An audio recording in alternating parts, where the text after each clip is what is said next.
The surge in bankruptcies. What is driving it?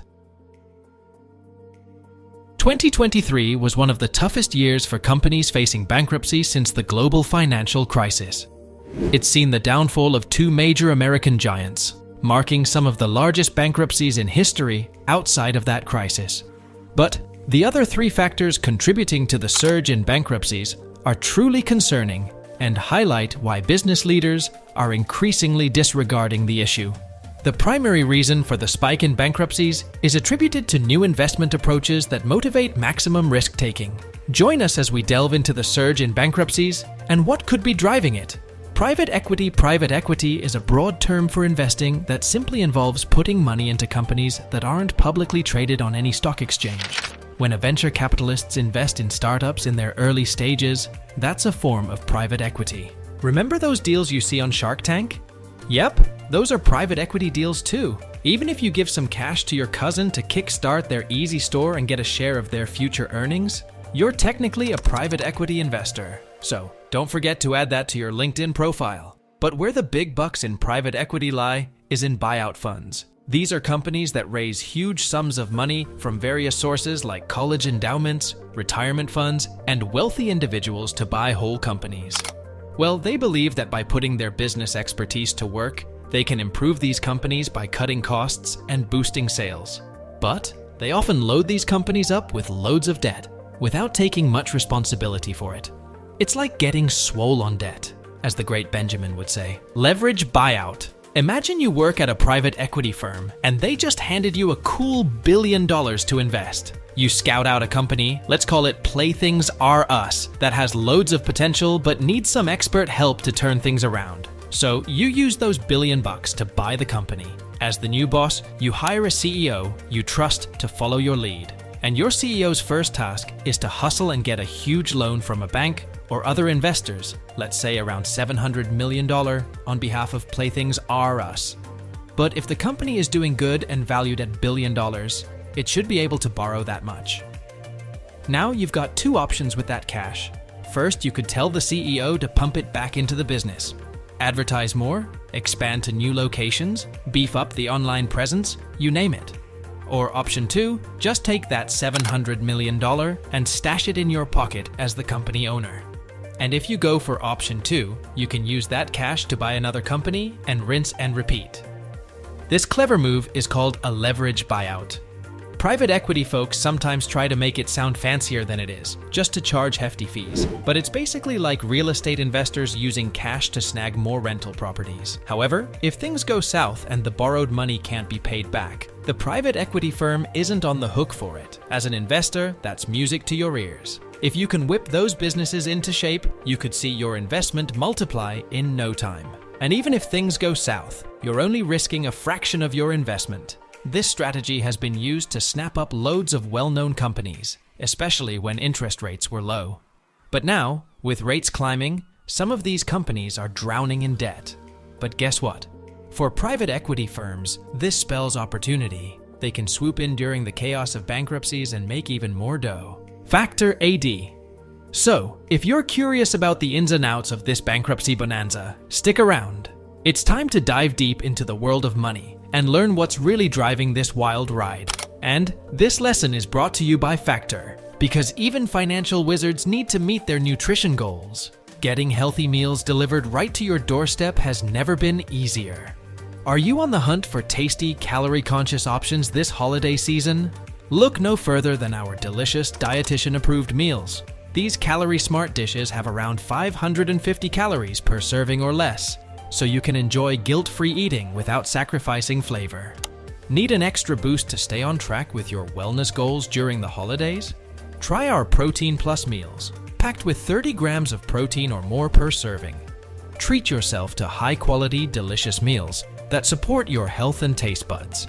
With over 35 chef-curated meals to choose from every week, you'll find options that fit your lifestyle and meal preferences. Whether you're looking for calorie-smart, vegan, veggie, protein plus, or other wholesome choices. Let me tell you, a couple of summers ago, I decided to give Factor a try to keep my portions in check. Thanks to their fresh, healthy meals, I managed to shed 20 pounds in just 3 months.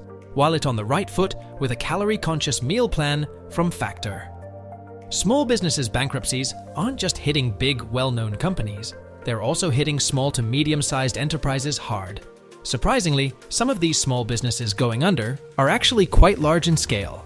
The Small Business Association of America categorizes any business with revenue ranging from $1 million to over $40 million, and with employment from 100 to over 1,500 employees as a small business. It's important to note that these small businesses play a significant role in the job market. According to the US Census Bureau, they provide employment to nearly half of all working Americans. In contrast, big names like Bed Bath & Beyond, Amazon, WeWork, and Walmart only employ 23% of Americans. While the bankruptcy of a single small business may not have as much impact as that of a major corporation, collectively, they represent a substantial portion of the economy. The reason why there's less panic about this trend is partly due to another factor contributing to the surge in bankruptcies. It's long overdue. Zombie companies. In 2021 and 2022, the number of company bankruptcies hit an all-time low, despite the tough market conditions. It seemed like almost no matter how poorly a company was managed, it wasn't facing bankruptcy. Why? Because of government programs like the Paycheck Protection loans and the incredibly low interest rates. And these programs made it super easy for companies to stay afloat by borrowing money to cover their expenses. But these loans are not free money. They need to be paid back with interest. And these interest rates aren't fixed like those on your home mortgage. They're adjustable, meaning they can go up or down based on market conditions. While adjustable rates are common for mortgages in many other countries, in the US, we're fortunate enough to have Fannie Mae and Freddie Mac to stabilize things. At least for now. Junk debt. For businesses, it's a different story. Unlike homeowners, they don't have the luxury of fixed-rate loans.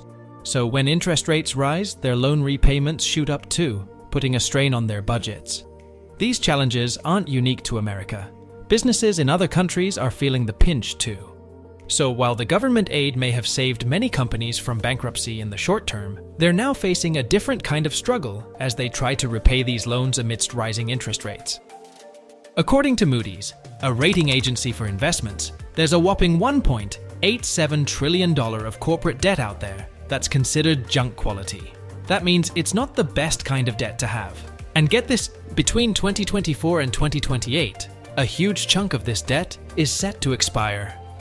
We're talking about a 27% increase from the $1.47 trillion recorded in last year's study. But here's something important to note.